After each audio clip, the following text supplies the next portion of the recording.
ఇక మనం తదుపరి రాశి ఒక్కసారి చూసుకున్నట్లయితే కర్కాటక రాశి. ఈ కర్కాటక రాశి వారికి కూడా ఈ ఉగాది నుంచి వారికి ఏ విధంగా ఉండబోతుంది, వారి జీవితంలోని ఎటువంటి మలుపు తిరగబోతుంది అనే వాటి గురించి కూడా ఒక్కసారి తెలియచేయండి గురువుగారు.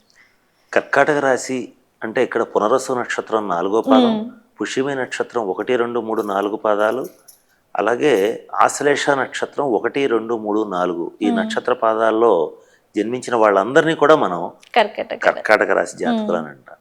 ఈ కర్కాటక రాశి జాతకులకి ఈ సంవత్సరం ఆదాయం 14, వ్యయం 2, అట్లాగే రాజపూజ్యం 6, అవమానం 6. ఇక్కడ ఆదాయం చాలా విస్తృతంగా ఉంది, ఖర్చు లేదు.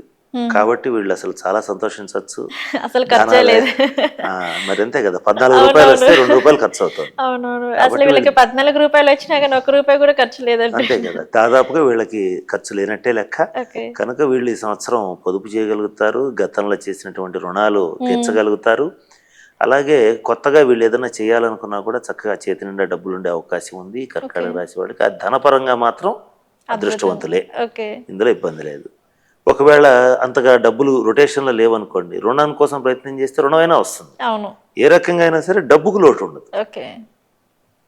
అటువంటి స్థితి ఈ కర్కాటక రాశి వాళ్ళకు వస్తుంది. ఇక రాజపూజ్యం 6, అవమానం 6 అంటే సహజంగా ఎంతమంది ప్రేమిస్తారో అంతమంది ద్వేషిస్తారు. వీళ్ళకి వచ్చేటప్పటికి వీళ్ళది ఒక సున్నితమైన మనస్తత్వం. ఎంత సున్నితంగా ఉంటారో తేడా వస్తే అంత కఠినంగా మారగలుగుతారు. వీళ్ళు అందరినీ నమ్ముతారు. ప్రేమ, వాత్సల్యం, అభిమానం అన్నీ కూడా వీళ్ళకి చాలా ఎక్కువ ఉంటాయి. కుటుంబాన్ని విపరీతంగా ప్రేమిస్తారు, తల్లిదండ్రులను ప్రేమిస్తారు, సోదర వర్గంలో వాళ్ళని ఇష్టపడతారు, జీవిత భాగస్వామిని ఇష్టపడతారు, సంతానాన్ని ఇష్టపడతారు. వీళ్ళు ఎంత ఇష్టపడ్డా వీళ్ళ యాంగిల్ వీళ్ళదే కానీ ఎదుటి వాళ్ళ యాంగిల్ పట్టించుకోరు. అంటే ఈ సపోజ్ ఇష్టపడుతున్నటువంటి వ్యక్తి సోదర వర్గంలో కావచ్చు లేదా సంతానంలో కావచ్చు, వాళ్ళు తప్పులు చేస్తున్నా వీళ్ళకి కనపడదు, వీళ్ళు అర్థం చేసుకోరు. వాళ్ళు వాళ్ళ యాంగిల్ అలాగే ఉంటుంది. అంటే ఒకే రకంగా వాళ్ళని ఇష్టపడతారు అన్నమాట. నేను ఎలా ఉన్నానో అలానే ఉంటా అంటారు. అలాగే ఉంటారు వీళ్ళు. తద్వారా ఏదన్నా కొంచెం అవతల వాళ్ళ నుంచి దెబ్బ తగిలినప్పుడు మాత్రం సైకలాజికల్గా కొంచెం బాధపడుతూ ఉంటారు. అందువలన వీళ్ళకి జీవితంలో ఉత్థాన పతనాలు ఎక్కువగా ఉంటాయి. అంటే పడిపోతుంటారు, లేస్తుంటారు, ఒడిదుడుకులు ఎక్కువ.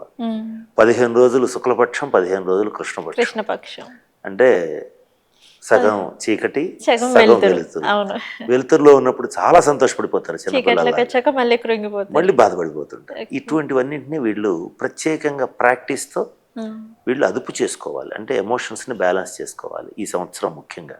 కారణం ఏమిటి అని అంటే అష్టమ శని సంచారం జరుగుతుంది వీళ్ళకి. ఈ అష్టమ శని అనేటువంటిది వీళ్ళకి పెద్దగా అపాయం చేయకపోయినా కూడా వీళ్ళకి ఏం చేస్తుందంటే ప్రతి పనిలోనూ ఆటంకాలు చేస్తుంటుంది. అంటే ప్రతి పనిని బ్రేక్ చేస్తుంటుంది. సపోజ్ మనం ఒక ప్రధానమైనటువంటి వ్యక్తిని కలవడానికి వెళ్ళామనుకోండి, ఆ వ్యక్తికి అప్పుడే ఏదో పని నుండి వేరే క్యాంప్కి వెళ్ళిపోతాడు. మళ్ళీ మనం వృధాగా ప్రయాణం చేసి మళ్ళీ వెనక్కి వచ్చి మళ్ళీ టైం చూసుకుని మళ్ళా మనం వెళ్ళవలసి వస్తుంది. ఇటువంటి ఇబ్బందులు ఉంటాయి. అట్లా వృధా ప్రయాణాలు, అనవసరమైనటువంటి త్రిప్పట, అలాగే అనవసరంగా ఎక్కువ కాలం శ్రమపడటం. ఎంత శ్రమపడ్డా వాళ్ళు ఒక ఉద్యోగస్తుడు ఉన్నాడు అనుకుందాం, ఒక గవర్నమెంట్ జాబ్ చేస్తున్నటువంటి ఒక ఎంప్లాయీ ఉన్నాడు అనుకుందాం. ఆయన చాలా కష్టపడి వర్కింగ్ అవర్స్ కంటే ఎక్కువ పని చేస్తున్నాడు. గవర్నమెంట్ ఎంప్లాయీ ఉండి కూడా ఎక్కువ టైం పని చేస్తున్నాడు అనుకుందాం. అయినా సరే ఆయనకు రికగ్నిషన్ ఉండదు. అటువంటి ఇబ్బందులు ఈ అష్టమ శని వల్ల ఏర్పడుతూ ఉంటాయి. ఉండకపోయినా పర్వాలేదు, ఆయన సీట్ కదిలించడానికి చూస్తుంటారు, అంటే అక్కడి నుంచి లేపేయడానికి ట్రై చేస్తుంటారు. ఇటువంటి ఇబ్బందులు కలుగుతాయి. అట్లాగే ఈ కర్కాటక రాశి వాళ్ళకి మరి ముఖ్యంగా ఈ సంవత్సరం రాహువు భాగ్యస్థానంలో ఉంటాడు, గురుడు లాభస్థానంలో చక్కటి శుభ ఫలితాలు ఇస్తుంటాడు, 3 కేతువు కూడా అద్భుతమైన శుభ ఫలితాలు ఇస్తుంటాడు. ఇక్కడ ప్రధాన గ్రహాలైనటువంటి శని, గురు, రాహుకేతువుల గురించే మనం ఎక్కువగా ఈ సంవత్సర ఫలాల్లో ఎందుకు చెప్పుకుంటామంటే సంవత్సరంతా వీళ్ళే పనిచేస్తారు. సాధారణ గ్రహాలు, శీఘ్ర గ్రహాలు అనేవి ఒక నెల ఆటుపోట్లులాగా వచ్చుతుంటే పోతుంటాయి, కొన్ని మార్పులు చేర్పులు జరుగుతుంటాయి. కానీ ప్రధాన గ్రహాల యొక్క గ్రహగతులు ఒకేలా ఉంటాయి. కనుక గురుబలం వీళ్ళకి చాలా పుష్కలంగా ఉంది కనుక ఈ అష్టమ శని ప్రభావం నుంచి వీళ్ళు సునాయాసంగా తప్పించుకోగలుగుతారు. అలాగే 3వ స్థానంలో ఉన్న కేతుగ్రహ ప్రభావ రీత్యా ఈ సోదర సోదరి వర్గం నుంచి కూడా వీళ్ళకి మంచి ఆదరణ లభిస్తుంది. బంధుమిత్రుల నుంచి, మేనమామల నుంచి కూడా వీళ్ళకి చక్కటి సపోర్ట్ అనేటువంటిది లభిస్తుంది. తద్వారా వీళ్ళు ధైర్యంగా ముందంజ వేయగలుగుతారు. కొన్ని సందర్భాల్లో మాత్రం ముఖ్యంగా కర్కాటక రాశిలో కొద్ది మందికి కొన్ని అనవసరమైన భయాలు ఏర్పడతాయి. అంటే ఫోబియాస్ అంటాం కదా, ఈ సంవత్సరం అది కొంచెం జాగ్రత్తగా ఉండాలి. అంటే కొంతమందికి నీళ్ళని చూస్తే భయం, కొంతమందికి హైట్స్ చూస్తే ఎత్తుని చూస్తే భయం, కొంతమందికి బ్లడ్ చూసారనుకోండి ఎవరికైనా చిన్నగా కొంచెం కూరగాయలు కట్ చేస్తున్నప్పుడు కట్ అయినా రక్తం చూస్తే కళ్ళు పడిపోతాయి. ఇట్లా అనవసరమైనటువంటి భయాలు అట్లా, అంటే వాటి వల్ల పెద్ద ప్రమాదం ఉండదు కానీ ఎక్కువగా భయపడుతుంటారు. అనవసరమైన ఫోబియాస్ అనేటువంటివి వీళ్ళకి ఈ సంవత్సరం కొంచెం ఎక్కువ అవుతాయి. కొంతమందికి బొద్దింకలు అంటే భయం, అదేం చేస్తుంది కరిచితే చావరు కదా కానీ భయపడిపోతారు అట్లాగనమాట. ఇటువంటి అనవసరమైన భయాలు అనేటువంటివి ఈ సంవత్సరం కొంచెం పెరుగుతాయి. వాటిని కాస్త కంట్రోల్ చేసుకోవాలి. అంటే మానసికంగా దృఢంగా ఉంటారు, నేర్చుకోవాలి. యోగా, మెడిటేషన్, ధ్యానం వంటివి అలవాటు చేసుకోవాలి. అలా అలవాటు చేసుకుంటే అవి ఈజీగా చేయించవచ్చు. ఇక్కడ ఏమిటంటే యోగా, మెడిటేషన్, ధ్యానం వల్ల అతీంద్రియమైన శక్తులు ఏమీ రావు కానీ ముందు మైండ్ కంట్రోల్ టెక్నిక్స్ అన్నీ అలవాటు అవుతాయి. మైండ్ కంట్రోల్ టెక్నిక్స్ వీళ్ళకి చాలా అవసరం. ఇందాక నేను చెప్పాను కనుక ఏం చెప్పాను ఇందాక, ఎమోషన్స్ ఎక్కువ వీళ్ళకి, అంటే భావోద్వేగాలకు గురవుతూ ఉంటారు.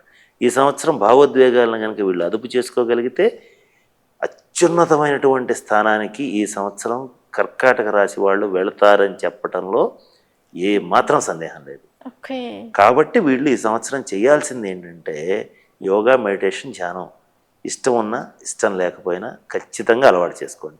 ఒకవేళ అది మాకు రావట్లేదు, మేము చేసుకోలేకపోతున్నాము అని కనుక అనుకుంటే ఫోన్లో యూట్యూబ్లో పెట్టి చేసుకోవచ్చు. ఒకవేళ అది కూడా చేయలేకపోతే ప్రతిరోజు నియమం తప్పకుండా ఉదయం లేచి స్నానం చేసి హనుమాన్ చాలీస చదువుకోవటం కానీ, లేదంటే దగ్గరలో ఉన్నటువంటి ఆంజనేయ స్వామి వారి దేవాలయానికి వెళ్ళి ఒక 11 ప్రదర్శనలు చేసి తర్వాత ఏ కార్యక్రమం అయినా సరే చేయటం, ఇట్లా అలవాటు చేసుకోవాలి. అంటే వీళ్ళ జీవితంలో ఈ సంవత్సరం మొత్తం అదొక భాగంగా చేసుకోవాలి. అలాగే వీళ్ళు అష్టమ శని దోషం అనేటువంటిది ఎంత కాదనుకున్నా కొన్ని సందర్భాల్లో వీళ్ళకి, వీళ్ళ జీవిత భాగస్వామికి, వీళ్ళిద్దరిలో ఎవరికో ఒకళ్ళకి ఆరోగ్య విషయంలో కొంచెం ఇబ్బందులు కలిగించే అవకాశం ఉంటుంది. అది కూడా ముఖ్యంగా శ్వాస సంబంధమైన సమస్యలు, స్కిన్ ఎలర్జీస్, గొంతుకి సంబంధించినటువంటి సమస్యలు అంటే థ్రోట్ ఇన్ఫెక్షన్స్, జాయింట్ పెయిన్స్, ఊబకాయం అంటే ఒబెసిటీ, ఇటువంటివన్నీ కూడా వచ్చే అవకాశాలు వీళ్ళకి ఎక్కువగా ఉంటాయి. కాబట్టి కొంచెం ఈ విషయంలో నియమిత పరిమిత వ్యాయామం చేయాలి. ఇక్కడ వ్యాయామం చేయమన్నామనంటే జిమ్కి వెళ్ళిపోయి మామూలుగా ఒక 2 గంటలు 3 గంటలు చేస్తూనే ఉంటారు. అలాగా మాత్రం పొరపాటును కూడా చేయవద్దు. నియమితంగా పరిమితంగానే వ్యాయామం చేయాలి. అందున ముఖ్యంగా ఈ క్రోధిన సంవత్సరం ఒక కర్కాటక రాశి వాళ్లే కాదు, ఏ రాశి వాళ్ళైనా సరే వ్యాయామం అనేటువంటిది నియమితంగానే చేయాలి. అంటే జిమ్కి వెళ్ళేటువంటి వాళ్ళు ముఖ్యంగా తెలుసుకోవాలి.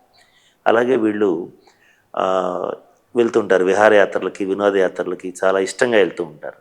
ఇలా వెళ్ళినప్పుడు సెల్ఫీస్ దిగటం, హైట్స్ మించి సెల్ఫీస్ దిగడం, ఇటువంటి విషయాలు కూడా కొంచెం జాగ్రత్తగా ఉండాలి. అష్టమ శని ప్రభావం ఉంది కనుక, అంటే కొంచెం స్కిడ్ అయితే పడిపోతారు కదా.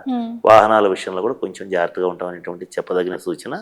స్నేక్ డ్రైవింగ్ లాంటివి చేయకూడదు. స్నేక్ డ్రైవింగ్ అంటే బండిని ఇటు పడుకోబెట్టి అటు పడుకోబెట్టి నడిపేస్తుంటారు కొంతమంది, అలాంటివి ఫీట్స్ చేయకూడదు. కొంచెం అష్టమ శని ఉంది కనుక కొంచెం జాగ్రత్తగా ఉండాలి. కొంత ఎముకలు ఫ్రాక్చర్ అయ్యే అవకాశం ఉంటుంది, అటువంటి పనులు చేయొద్దు. ఇది ముఖ్యంగా వీళ్ళకి చెప్పదగినటువంటి సూచన.